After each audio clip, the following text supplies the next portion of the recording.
Donc il y a un frein que vous avez rencontré avec les enseignants Ouais. que tu voulais évoquer parce que ça peut peut-être se passer ailleurs. Ben, en fait, assez prudemment, on avait imaginé ce fameux groupe de suivi dans lequel on avait associé des représentants de l'éducation nationale, un enseignant, un représentant du collège, etc.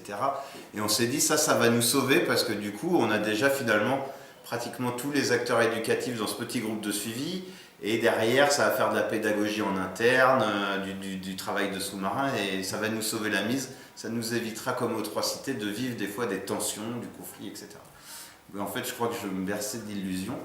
Et quand en coordination éducative territoriale, les deux mamans ont présenté les idées forces retenues par les parents à l'occasion du 20 mai, etc., il y a des enseignants, principalement de l'école maternelle, qui ont réagi de façon très forte et relativement hostile. Et au moment du débriefing, quand je suis retourné les voir le lendemain pour m'expliquer, rappeler la démarche et revenir aussi sur le contenu en fait, qui d'après moi n'avait pas été écouté en fait. Et tout de suite pris comme une agression à l'endroit des enseignants, alors même que c'était pas du tout ce qu'exprimaient les parents. Les parents attendaient plutôt des conseils de la part d'enseignants pour mieux accompagner leur enfant dans leur scolarité. Aucunement une agression à l'endroit des enseignants sur vous faites mal votre travail, vous nous parlez mal. C'était pas du tout le propos. Donc du coup, j'ai souhaité en rediscuter avec la directrice de l'école qui était là.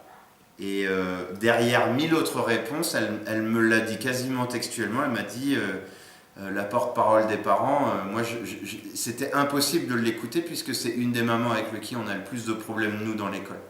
D'accord. Et en fait finalement, le fait que cette maman soit porte-parole des 16 autres parents mobilisés, et ça a fait totalement écran sur le fond et sur le propos des parents.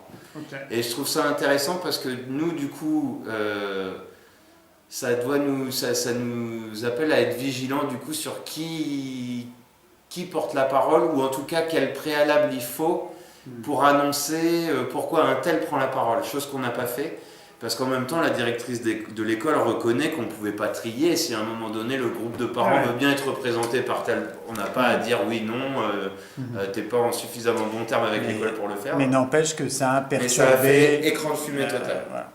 Ok. Voilà. Bon, bah, merci pour cette alerte.